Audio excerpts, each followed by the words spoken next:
The views expressed on the following broadcasts do not necessarily reflect those of KHLT, Take 12 Radio, or our affiliates. The opinions on this show should not be considered as medical, psychological, or professional advice and are those of the host, co-host, and guest. Take 12 Radio and KHLT Recovery Broadcasting are not affiliated with any particular 12-step fellowship. One day at a time with its failures and fears, with portion of pain and burden of care, we must meet.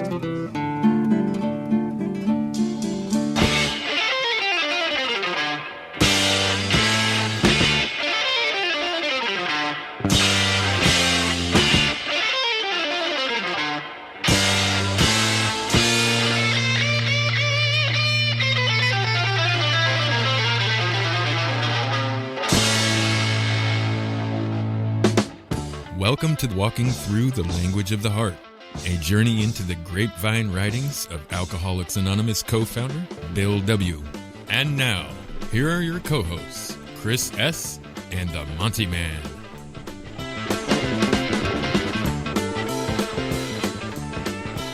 Yes, indeedy. Somebody asked me, who does that intro? That is my good friend Colin Geiger. He is one of the main directors, leaders, person, I don't know what his title is, but he's up there with the organization YWAM. You familiar with YWAM, Chris? I am not. YWAM stands for Youth with a Mission. And it is taking basically taking the gospel worldwide to people all over the world, helping them build homes in poverty-stricken areas and doing a lot of stuff, just providing for the needs of people that have needs. Good missionary work. Really good missionary work, and they are huge. And he is he's in Kona, Hawaii, doing that work. And before he left, I said, "Hey, Colin, would you do this intro stuff for us?" And because he's got a great radio voice. Tell him to send us some coffee. Yeah, right. All right. Well, welcome aboard, everyone, to Walking Through the Language of the Heart with our good friend Chris S. What are we doing this week, bud? You know, this is going to be a long one, but it's going to be a good one. This is page 371 of the book Language of the Heart, and this is Bill's tribute article to Sister Ignatia. So I'm sure there's going to be some great Akron history in here. Yeah. So it's long. So let's start digging in. Okay. This was written in August 1966. Sister Mary Ignatia, one of the finest friends that we of AA shall ever know, went to her reward Friday morning, April 2nd, 1966. Next day, the Sisters of Charity at St. Augustine opened their mother house to visitors. More than 1,000 of them signed the guest book in the first 2 hours. These were the first of many who, during the 2 days following, came to pay their respects to Sister. On Monday at high noon, the cathedral at Cleveland could barely seat its congregation. Friends in the city and from afar attended the service. Sisters of Charity themselves were seen to be seated in a body, radiant in their faith. Together with families and friends, we of AA had come there in expression of our gratitude for the life and works of our well-loved sister. It was not really a time for mourning. It was instead a time to thank God for his great goodness to us all. In its affirmation of the faith, the Mass was a singular beauty. The more so to many since it was spoken in English. Yeah, this was 66. There were still Latin masses. Yeah. The eulogy, written and read by a close friend of Sister's, was a graphic and stirring portrayal of her character and of her deeds. There was a most special emphasis upon the merits of AA and upon the part co-founder Dr. Bob had played in Sister's great adventure among us. We were assured as seldom before that those who dwell in the fellowship of the Spirit need never be concerned with barriers or with boundaries. You know, Sister Ignatius became Bob's right-hand man. You know, it's said that he treated like 5,000 alcoholics in Akron Hospital or something like that, Monty. Sister Ignatia was the one setting up everything, if I can remember my history right. Wow. So she saw a lot. For the thousands of men, women, and children whose lives have been directly touched and illumined by Sister, it would perhaps not be needful to write this account of her. Of Sister and of the grace she brought to all these, they already know better than anyone else. But to the many others who never have felt her presence and her love, it is hoped this narrative may be something for their special inspiration. Okay. Born in 1889 of devout and liberty-loving parents, Sister entered into this world in Shanville, County Mayo of the Emerald Isle. The famed poet Yeats, born nearby, once remarked that the strange beauty of County Mayo had been specifically designed to raise up poets, artists, heroes, and saints. We can little doubt that even when Ignatia was age 6 and her parents had immigrated from Ireland to Cleveland, she was already beginning to manifest many a sterling virtue. Soon the child began to reveal unusual musical talents, both for piano and voice. A few years later, she was seen giving lessons at the home of her parents. During 1914, she became possessed of a great desire to become a religious. In this year, she joined the community that many of us AAs know so well, Sisters of Charity of St. Augustine. There she continued her musical education and her teaching. Wow. So that young, she went off to join. Wow. I guess she did that kind of thing back then. She was the original singing nun. Yeah. Yeah. But even then, as ever since, Sister was frail, exceedingly frail. By 1933, the rigors of her music teaching had become too great. She had a really serious physical breakdown. Her doctor put to her this choice. You will have to take it easy. You can either be a dead music teacher or a live sister. Which is it going to be? Wow. With great good cheer, so her community says, Mary Ignatia accepted a much quieter and less dignified assignment. She became the registrar at St. Thomas Hospital in Akron, Ohio, an institution administered by her order. Remember, a lot of hospitals back in those days were Catholic. They were religious hospitals. Yes. At the time, it was wondered if she could manage even this much. That she would live to the age of 77 was not believable. That she was destined to minister to 15,000 alcoholics and their families in the years to come was known only to God. 15,000, wow. Monty. You and I think we've got a handful of sponsees. Yeah. It's amazing how much intertwining of the medical community and Alcoholics Anonymous and the people of faith, all three were intertwined back then. You know what I mean? There was a synergy going on. There was. That was divine. There was. And yet today, there seems to be some opposition to that. All those treatment people, all those religious people, blah, blah, blah, blah. It's like, oh, come on, man. Let's go back in time and maybe look at some of this stuff because this was working. They work together very, very well. Yeah. And there's lessons to be learned from that, for Amen. Sure. For a considerable time, Sister serenely carried on the admissions desk at St. Thomas. It was not then certain she had ever heard of AA, though Group 1 at Akron and Group 2 in New York had been slow and fitful growth since 1935. Neither had come to public notice. However, in 1939, the scene changed abruptly. In the spring of that year, the AA book was first printed, and Liberty magazine came up with an article about our society in the early fall. This was quickly followed by a whole series of remarkable pieces which were carried by the Cleveland Plain Dealer on its editorial page. The newspaper and the mere 24 AAs then in town were swamped by frantic pleas for help. Despite this rather chaotic situation, the Cleveland membership burgeoned into several hundreds in a few months. Wow, and this was, Clarence Snyder's group, a few hundred in a few months. That's crazy. Nevertheless, the implications of this AA population explosion were in some ways disturbing, especially the lack of proper hospital facilities. Though the Cleveland hospitals had rallied gallantly to see this one emergency, their interest naturally waned when bills often went unpaid, and when ex-drunks trooped through the corridors to do what they called 12-step work on sometimes noisy victims just arrived. Even the city hospital at Akron, where Dr. Bob had attended numerous cases, was showing signs of weariness. Remember, we're not a sight to behold sometimes when we show up in No. these places. You know what I mean? Like, like we're coming out of an apartment that hasn't had electricity in 2 months, and there's maggots in our refrigerator, and we show up at these places, Monty, and we don't like the food.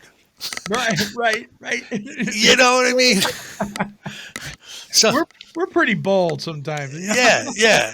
What's with this food? In New York, we had temporarily got off to a better start. There we had dear old Dr. Silkworth, and after a while, his wonderful AA nurse, Teddy. This pair were to process some 12,000 New York area drunks in the years ahead, and so they became, as it were, the opposite numbers to the partnership and co-founder Dr. Bob and Sister Ignatia at Akron. Much concerned that hospital-wise this area might be quite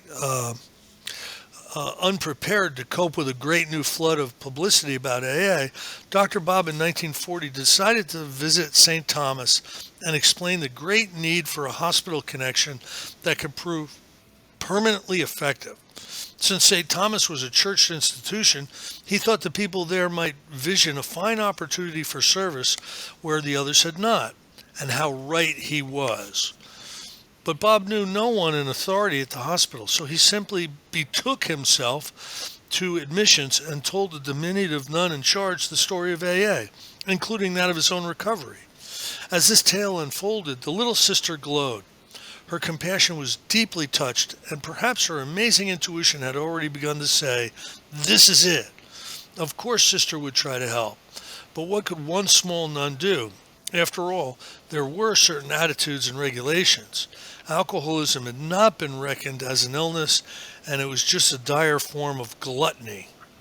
Dr. Bob then told Sister about an alcoholic who then was in a most serious condition. A bed would simply have to be found for him. Said Mary Ignatius, "I'm sure your friend must be very sick. You know, doctor, this sounds to me like a terrible case of indigestion."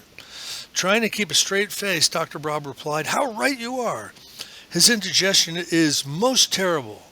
Twinkling, Sister immediately said, "Why don't you bring him in right away?" So they're already starting to scam. Yeah, I love it. That's You great. know, Yeah. awful indigestion. The two benign conspirators were soon faced with yet another dilemma. The victim proved to be distressingly intoxicated. It would soon be clear to all and sundry that his indigestion was quite incidental. Obviously, a ward wouldn't do. There would have to be a private room, but all the single rooms were filled. What on earth could they do? Sister pursed her lips and then broke into her broad smile. Forthwith she declared, I'll have a bed moved into our flower room. In there he can't disturb anyone." This was hurriedly done, and the indigestion sufferer was already on his way to sobriety and health. Of course, the conspirators were conscience-stricken by their subterfuge of the flower room, and anyhow, the indigestion pretense simply couldn't last. Somebody in authority would have to be told, and that somebody was the hospital's superior. With great trepidation, Sister and Dr. Bob waited upon this good lady and explained themselves. To their immense delight, she went along, and a little later she boldly unfolded the new project before the St. Thomas trustees. To their everlasting credit, they went along too. So much so that it was not a great while before Dr. Bob himself was invited to become a staff physician at St. Thomas, a bright example indeed of the ecumenical spirit. Presently, a whole ward was devoted to the rehabilitation of alcoholics, and Sister Ignatia was, of course, placed in immediate charge. Dr. Bob sponsored the new cases into the hospital and medically treated each, never sending a bill to any. The hospital fees were very moderate, and Sister often insisted on taking in patients on a pay-later basis, sometimes to the mild consternation of the trustees. Together, Ignatia and Dr. Bob indoctrinated all who cared to listen to the AA approach as portrayed by the book Alcoholics Anonymous, Hardly Come Off the Press. The ward was open to visiting AAs from surrounding groups who, morning to night, told their stories of drinking and of recovery. There were never any barriers of race or creed, neither was AA nor church teaching pressed upon anyone. Since nearly all her strenuous hours were spent there, Sister became a central figure on the ward. She would alternately listen and talk with intimate tenderness and understanding. The alcoholics' families and friends received the very same treatment. It was this most compassionate caring that was the chief ingredient of her unique grace. It magnetically drew anyone to her, even the most rough and obstinate. Yet she would not always stand still for arrogant nonsense. When the occasion required, she could really put her foot down. Then, to ease the hurt, she would turn on her delightful humor. Once, when a recalcitrant drunk boasted he'd never again be seen at the hospital, Sister shot back, "Well, let's hope not. But just in case you do show up, please remember that we already have your size of pajamas. They will be ready and waiting for you." That's great. And as the frame of St. Thomas grew, alcoholics flocked in from distant places. After their hospitalization, they often remained for a time in Akron to get more first-hand AA from Dr. Bob and from Akron's group number 1. On their return home, Sister would carry on as ever mounting correspondence with them. Well, this was a thing. There was huge amounts of correspondence back in the day, Monty. A lot of them still exist in some of the archives. Certainly, only a small percentage. But the message was carried out of New York and out of Akron. With people writing. People would have questions, and they'd write their questions, and New York or Akron would write back. Just amazing. We AAs are often heard to say that our fellowship is founded upon resources that we have drawn from medicine, from religion, and from our own experience of drinking and of recovery. Never before nor since those Akron early days have we witnessed a more perfect synthesis of all those healing forces. Dr. Bob exemplified both medicine and AA. Ignatia and the Sisters of Augustine also practiced applied medicine, and their practice was supremely well animated by the wonderful spirit of their community. A more perfect blending of grace and talent cannot be imagined. It should never be necessary to dwell one by one upon the virtues of these magnificent friends of AA's early times, Sister Ignatia and co-founder Dr. Bob. We need only recollect that by their fruits we shall always know them. Standing before the Cleveland International Convention of 1950, Dr. Bob looked upon us of AA for the last time. His good wife Anne had passed on before, and his own rendezvous with the new life to come was not many months away. 10 years had slipped by since the day when he and Sister had bedded down that first sufferer in the St. Thomas Flower Room. In the marvelous decade, Sister and Dr. Bob had medically treated and had spiritually infused 5,000 alcoholics. The greater part of these had found their freedom under God. Again, right back to the basics, Monty. You know what I mean? Wow. There it is.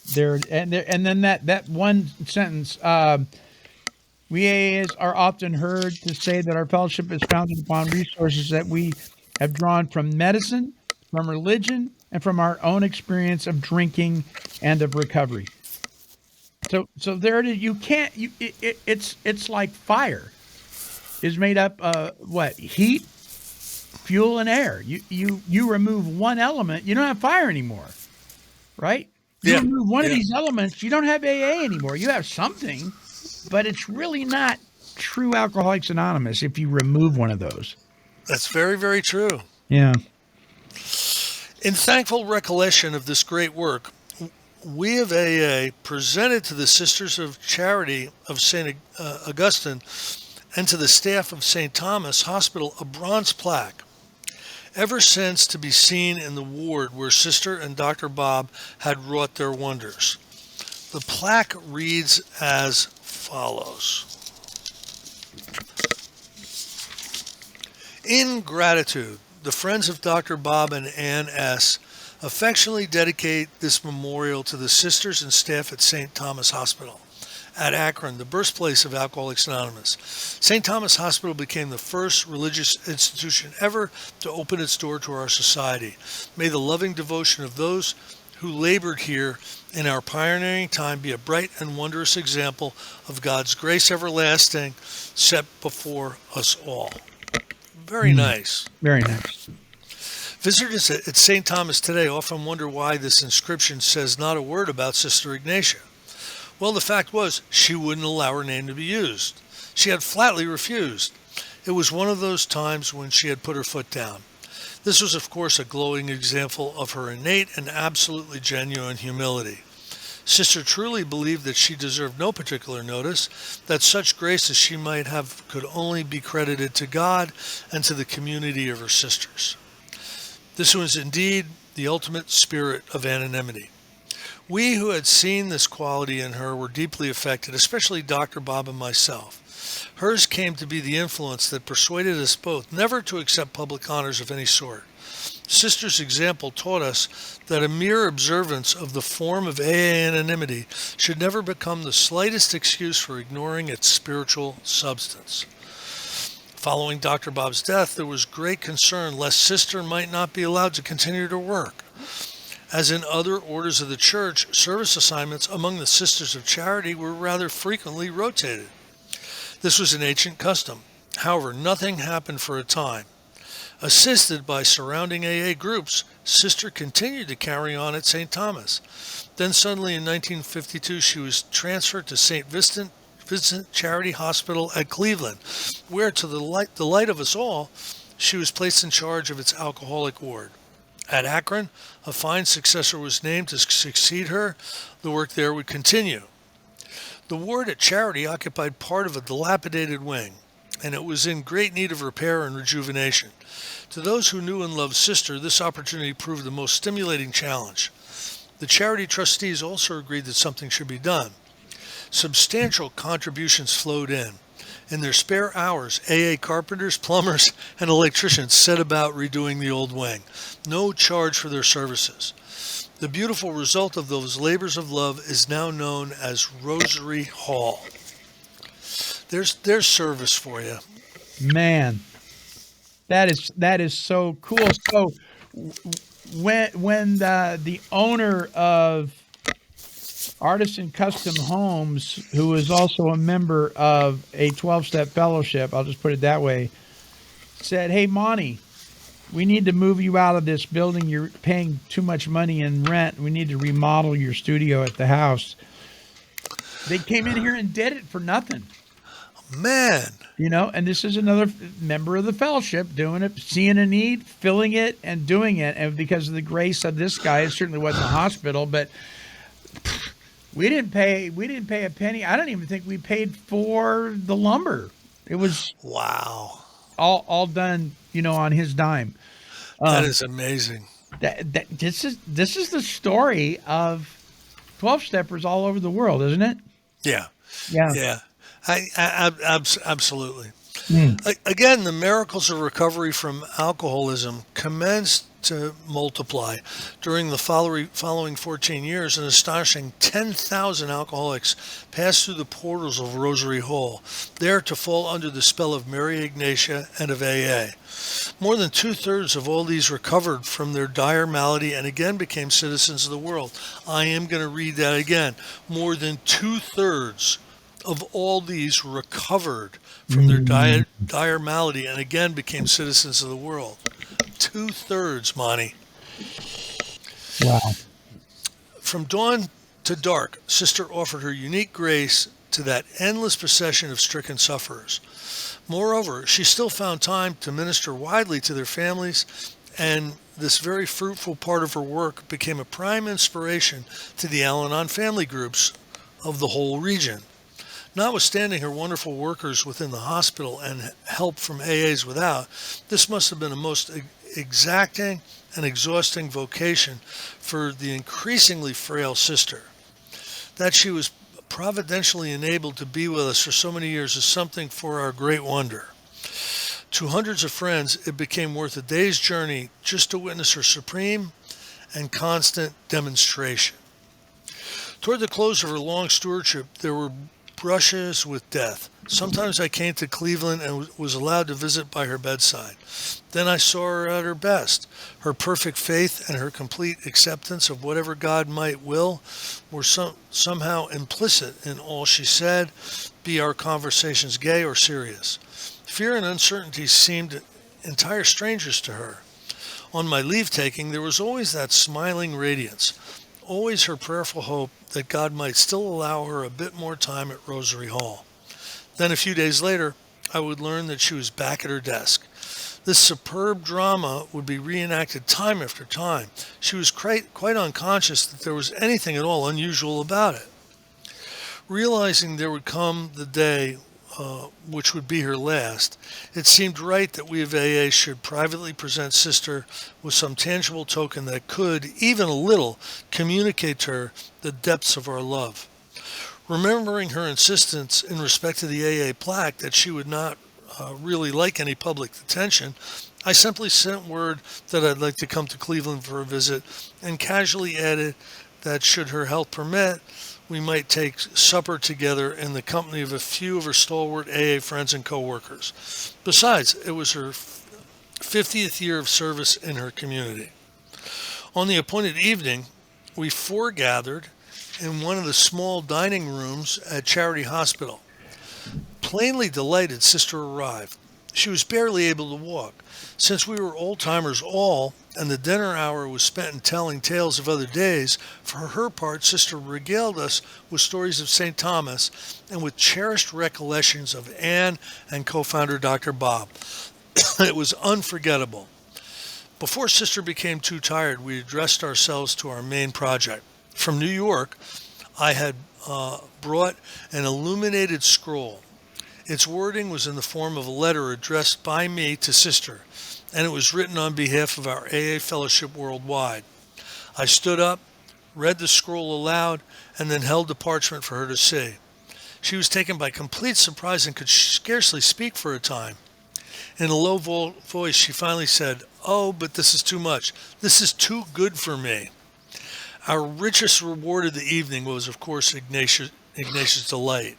A joy unbounded the moment we assured her that our gift need not be published, that if she wished to stow it away in her trunk, we would quite understand. In that, it then seemed that this most memorable and moving evening was over, but there was to be another inspiring experience. Making light of her great fatigue, Sister insisted that we all go up to Rosary Hall, there to make a late round of the AA ward. This we did, wondering if any of us would ever again see her at work in the divine vocation to which she had given her all.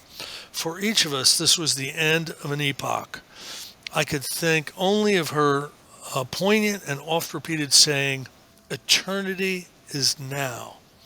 The scroll given to Sister may now be seen at Rosary Hall. This is the inscription. In gratitude for Sister Mary Ignatia on the occasion of her Golden Jubilee, dear Sister, we of Alcoholics Anonymous look upon you as the finest friend and the greatest spirit we may ever know. We remember your tender ministrations to us in the days when AA was very young.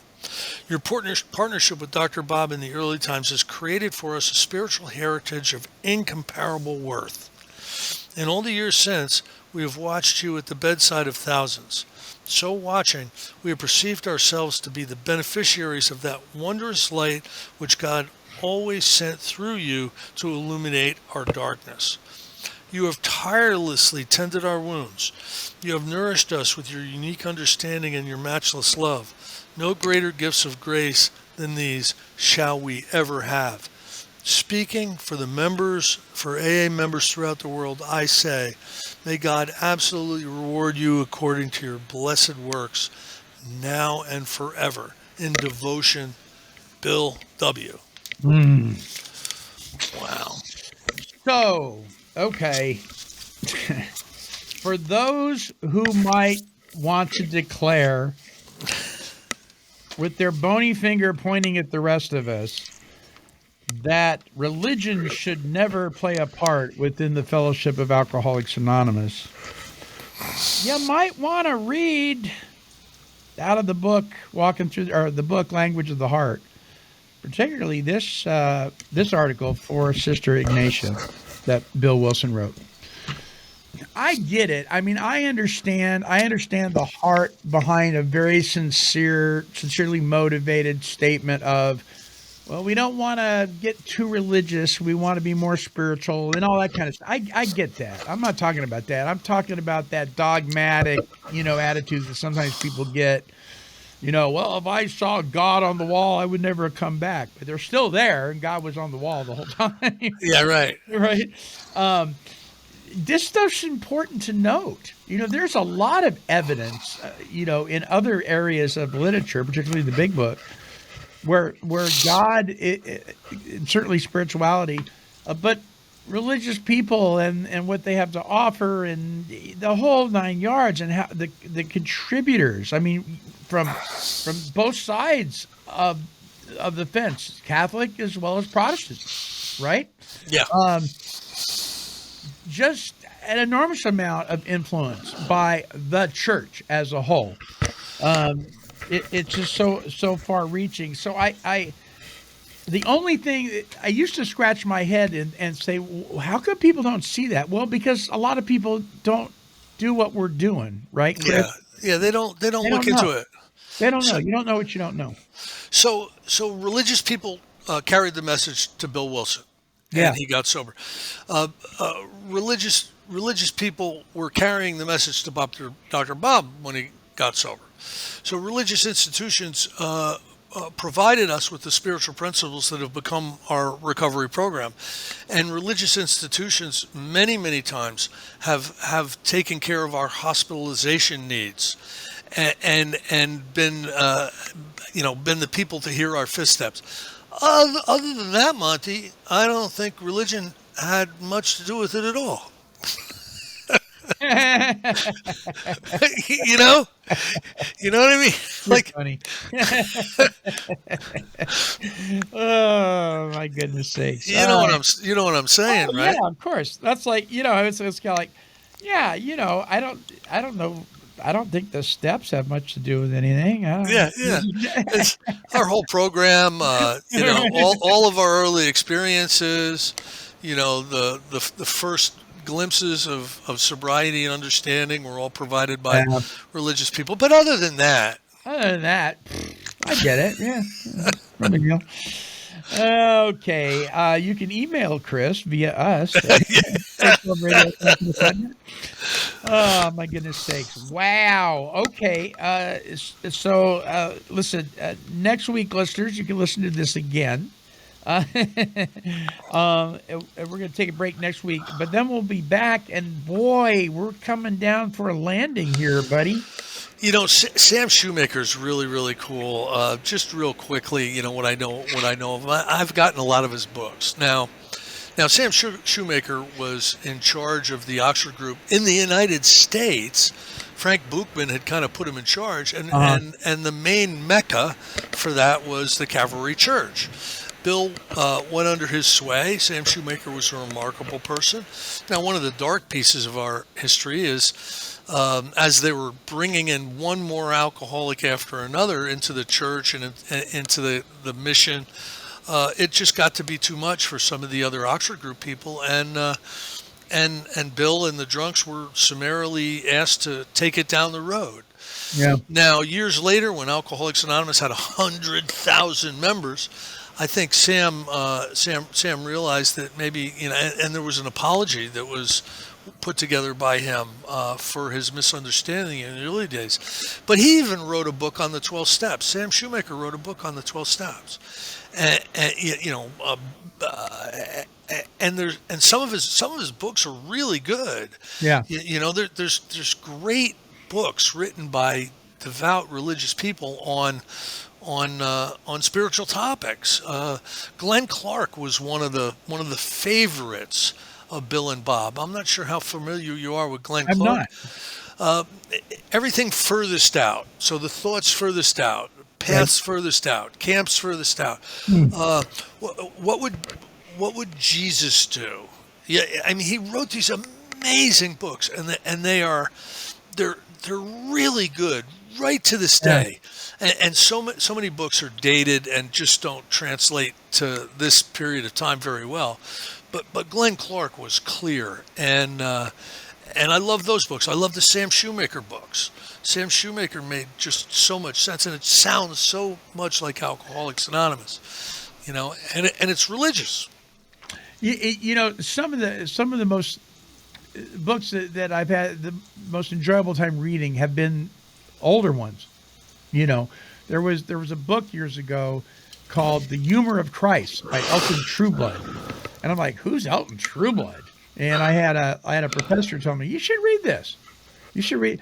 And it was about the humorous side of Jesus in Scripture, that where we may not translate some of the things he was saying as being funny, but back then they were. There's a place where Jesus refers to Peter as a fox, which would be kind of equivalent to you and I going, well, that big old turd, what was he thinking?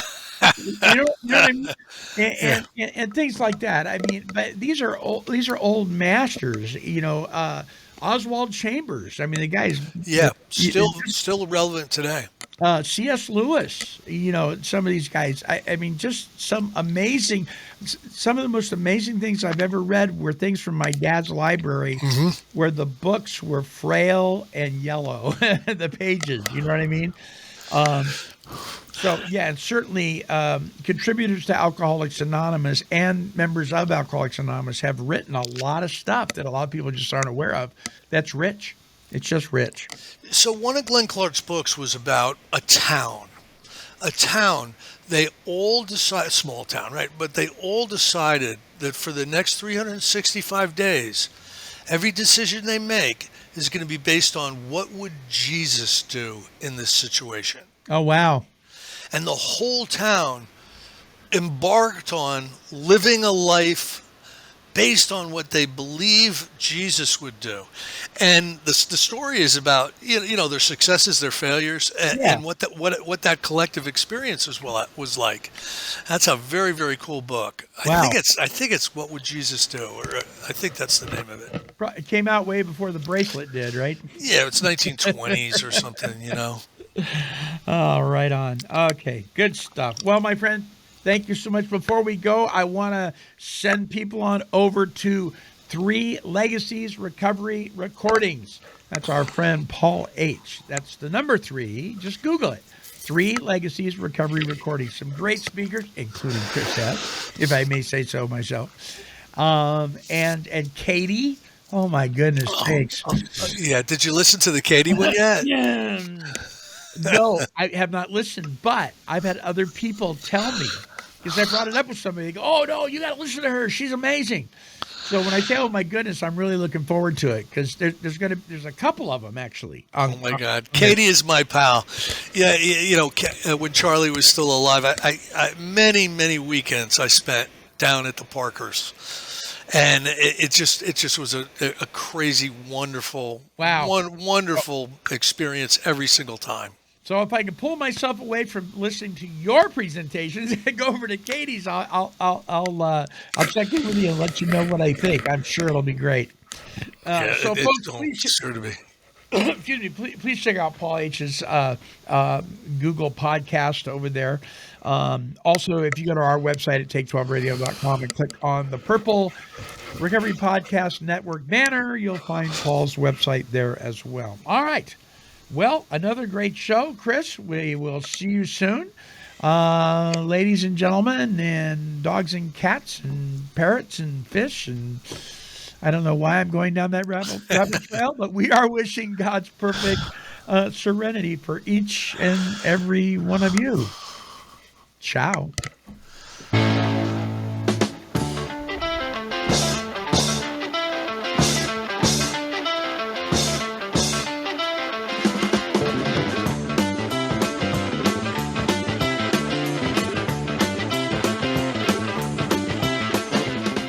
For more recovery workshops with Chris S. and the Monty Man, visit our website at take12radio.com and click on the Recovery Workshops banner.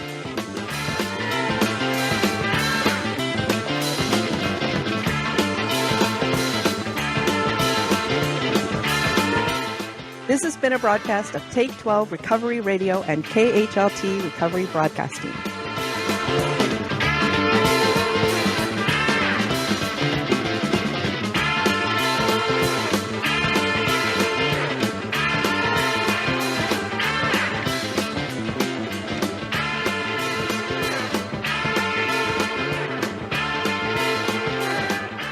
This has been a Chicken and a Pig production. Kitty, kitty, kitty, kitty. Meow, meow, meow. Woof, woof.